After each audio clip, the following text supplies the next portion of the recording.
kung bakit si Ontiveros, 1% lang sa survey ang kapal ng pamumuka na kanyang pinipresenta ang kanyang sarili para maging presidente.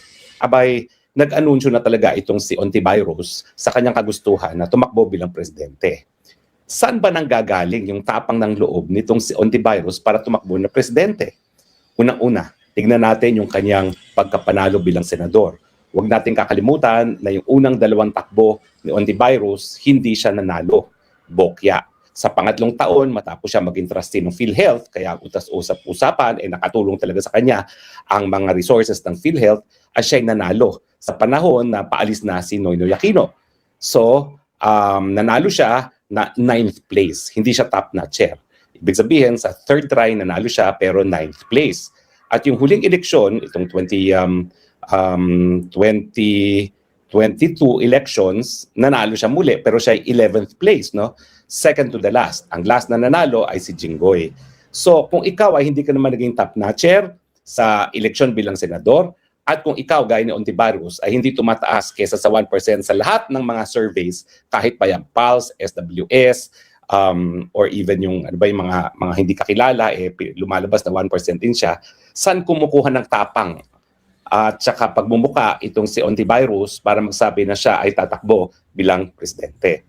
Well, alam niyo po, huwag kayong magtataka. Kasi si Ontiveros, matagal na pong kilala yan na talagang maka-Amerikano. Sa katunayan, yung buhay niya dyan sa kanyang party list at saka dun sa kanyang mga involvement sa NGO ay palagi po siyang kabahagi ng NGO at ng party list na sinusuportahan ng mga Amerikanong mga interes, no? At siyempre, kaibigan din niya yung mga kilala nating mga mayayamang Amerikano na talagang sinusuportahan ng mga dilawan. So, ang tingin ko, ang lakas na loob na pinaghuhugutan ni Ontiveros sa kanyang kagustuhan na tumakbo sa posisyong presidente ay alam niya na maghihimasok at maghihimasok pa rin ang Amerikano sa ating susunod na halalan dahil alam niya na ayaw ng mga Amerikano na magkaroon na naman ng pangalawang Duterte bilang presidente. Alam niyo, yan ay isang pagkakamali ng persepsyon na ang Tatay Digong ay naging kaaway ng mga Amerikano. Hindi po. In fact, anong ginawa niya kay Pemberton? Maski alam niya na akong private prosecutor, ako nagpakulong, binigyan ng pardon. At bakit siya binigyan ng pardon? Well, sasabihin ko na sa inyo ang katotoo, no? Ang naging kapalit yan, siyempre, ay yung mga COVID vaccines, okay? Sa totoo niyan, tinanong ako ng mga Amerikano, ano bang gagawin namin para wag nang bawiin o i-revoke ni Tatay Digong yung VFA na talagang sinabi niya gagawin niya kasi pinagkaitan ng visa si Senator Bato de la Rosa. Sabi ko, bigyan niyo kami ng vaccine. Kasi ang Tatay Digong ko po, hindi naman yung ideolog. Yan ay nagmamahal sa Pilipino. At kung ibibigay niyo yung kinakailangan ng mga Pilipino, ay yan ay pagbibigyan naman kayo. Ibig sabihin, wala rin namang katotohanan doon sa sinasabi ng marami na talagang kaaway si Tatay Digong ng kahit sinong bansa. Sa totoo lang, nung siya ay nagpatupad ng independent foreign policy, gusto niya maging kaibigan ng lahat at hindi maging kaaway ng kahit sino man, kasama na dyan ng mga Amerikano. Totoo po na sinasabi niya yung totoong kasaysayan ng Pilipinas. Ng paglabanan ng Pilipinas at Amerikano, isa sa pinakamadugong labanan sa buong daigdig. At ito nga ay isa rin sa gera na kung saan ang mga Amerikano ay kinilala bilang talaga namang lumabag doon sa batas na umiiral kapag meron digmaan dahil pinatay nila mga inosenteng sibilyano. At yan ay hindi nakakalimutan ni Tatay Digong bilang isang Pilipino. Yan naman po ay kabahagi ng ating kasaysayan at yan ang dahilan kung bakit sinasabi niya huwag tayong umasa ng mga Amerikano bilang dayuhan itataguyod ang pangnasyonal na interes natin. Pero hindi naman yan ibig sabihin nakaaway niyang mga Amerikano dahil hindi naman tayo nasa estado ng digmaan laban sa Amerika. Alam niya na kinakailangan makinabang tayo sa pagkakaibigan sa lahat ng bansa kaya kinakailangan wala tayong kaaway. Pero itong si Risa Ontiveros at saka lahat ng mga kasama niya mga dilawan at ngayong kaalyado nilang mga loyalistang Marcos, ang sinasabi nila, naku Amerika, yan, wag niyong pagkakatiwalaan ng Duterte dahil yan ay talagang maninindigan laban sa interes ng mga Amerikano. Well, totoo po yan. Si Sara Duterte maninindigan para lamang sa pangnasyonal na interes ng Pilipinas. Pero kung meron naman tayong mga common interest na pwedeng itaguyod, sa tingin ko hindi po magiging hadlang si Inday Sara Duterte. Sa katunayan naman, no, tingnan natin itong sinasabi nilang Pax Silica, no, yung napakalaking investment para sa mga semiconductors na gagamitin ng mga Amerikano. Well, totoo po na yan ay kabahagi ng defense policy ng Amerika. Pero kung yan naman po talaga ay magdudulot ng kapital at trabaho para sa Pilipinas, hindi naman po yan tututulan ni Inday Sara. Pero sa tingin ko, hindi siya papayag na mga Amerikano ay magiging labas sa jurisdiction ng Pilipinas. Kinakailangan, dahil hindi naman sila talaga mga sundalo, sige, mamuhunan kayo, sige, gumawa kayo dyan ng mga microchips na gagamitin nyo para sa mga missiles, pero kinakailangan, susundin nyo pa rin ang batas at ikilalanin ang jurisdiction ng Pilipinas. Yan naman po yung sinasabi ko lang, na baka yan ang maging posisyon ni Inday Sara Duterte dahil sinasabi ko nga, wala naman talagang kinikilalang kaaway ang mga Duterte.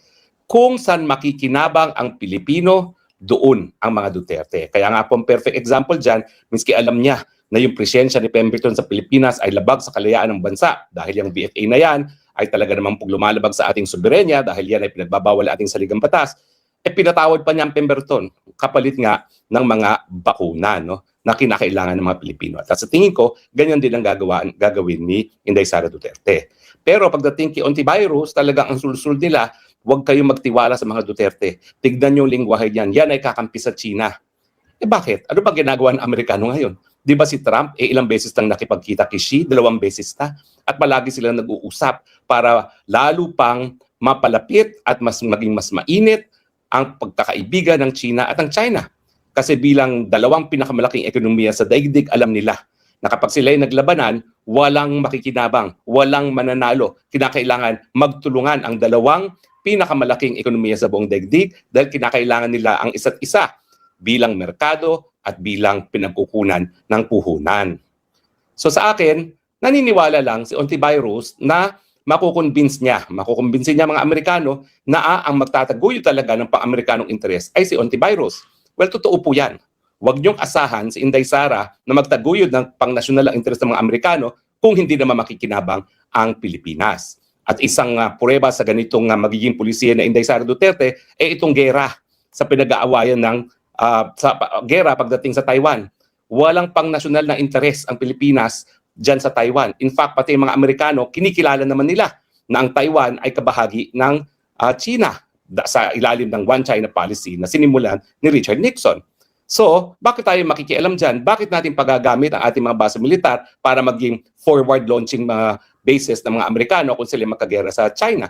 At bakit tayo makikipaggera sa China sa mga bato-bato? Alam naman natin na ang China ngayon ay pangalawa ng pinakamayamang bansa sa daigdig at dapat ang tinututukan natin, paano tayo bilang karatig bansa ng China makikinabang sa bagong kayamanan ng China. May pambili na sila ng ating mga produkto, whether be it pagkain o kung anuman, damit, kaya nilang bilhin yan dahil sa kanilang bilyong-bilyong mga populasyon at meron silang pambili. So ibig sabihin yan, mas sisigla mga negosyo sa Pilipinas, mas maraming trabaho sa Pilipinas at syempre, pagdating sa turismo, tignan nyo na lang. Ang number 1 turista sa Thailand na meron 13 million tourists a year ay mga Chino. Tayo, wala pang 300,000 ang galing sa China. Samantalang bilyong-bilyong mga Chino ang merong sapat na salapi para maggala-gala sa Pilipinas. At di hamak naman, laking ganda naman ng Pilipinas kaysa sa Thailand kung tayo ay pinag-igil lang natin ang relasyon natin sa China. So yan po ang dahilan kung bakit si antivirus malakas ang loob. Malakas ang kanyang apog, makapal ang kanyang muka para sabihin na siya lang ang pwedeng magtaguyod ng pang-national interest ng Amerika. Totoo po yun. Dahil hindi naman po magsusulong ng kahit anong pulisiya ang Inday Sara Duterte kapag ito ay hindi sang-ayon sa pang-nasyonal na interes ng Pilipinas. Ang hanapin na lang natin ay yung mga bagay-bagay kung saan magtutugma ang pang-nasyonal interes ng Pilipinas at ng China. So pero wag po kayo magkakamali talagang sa kasaysayan ng mundo, naghihimasok ang mga Amerikano, lalong-lalo na pagdating sa issue ng kung sinong mamumuno. Ginawa na po nila yan sa Nicaragua at iba pang mga bansa sa Latin America at gagawin pa rin po nila yan. Lalong-lalo na ang importansya ng Pilipinas sa kanila habang hindi pa natatapos ang usapin na posibleng giyera sa China ay magkaroon ng unsinkable warship at ang tawag dyan ay the Philippines. Nung nagkita nga si Tatay Digong at saka si Trump, di naman tinago ni Trump ang kanyang paniniwala na talagang ang pinakamagaling na real estate deal na pinasok ng mga Amerikano ay yung binili nila ang Pilipinas. Kaya naman, hindi nila tinatago kung bakit nila tayo binili sa Espanya. Dahil tayo talaga ang gateway to Asia, lalong-lalo na sa China na alam nila ay importante dahil ito ay magiging pinakamalaking merkado. At ngayon, bagamat hindi nila inaakala, pinakamalaking pinagkukunan din nila ng kapital at pinakamalaking nagpautang sa kanila. Dahil ngayon po, ang pinakamalaking may hawak ng US debt instruments at ng dolyares pa rin ay ang China. Kapag yan ay biglang inunload ng China, magkakagulo po ekonomiya ng Amerika. So, yan po ang dahilan. Kaya kung bakit si Ontiveros, 1% lang sa survey, ang kapal ng pamumuka na kanyang pinipresenta ang kanyang sarili para maging presidente. Dahil sa kanyang track record na siya lang ang magiging napaka-matagumpay na magsulong ng pang-nasyonal na interes ng mga Amerikano, maski itong mga interes nito ay taliwas sa interes ng mga Pilipino. Kung kayo may ganyang loyalty sa mga dayuhan na alam natin nakihimasok sa ating politika, hindi ba kayo magnanasa na maging presidente rin? Well, good luck. Pero at the same time, ang aking sinasabi sa ating mga kakamping, mag-isip na muna kayo unang-una. Saan kayo talaga papanig?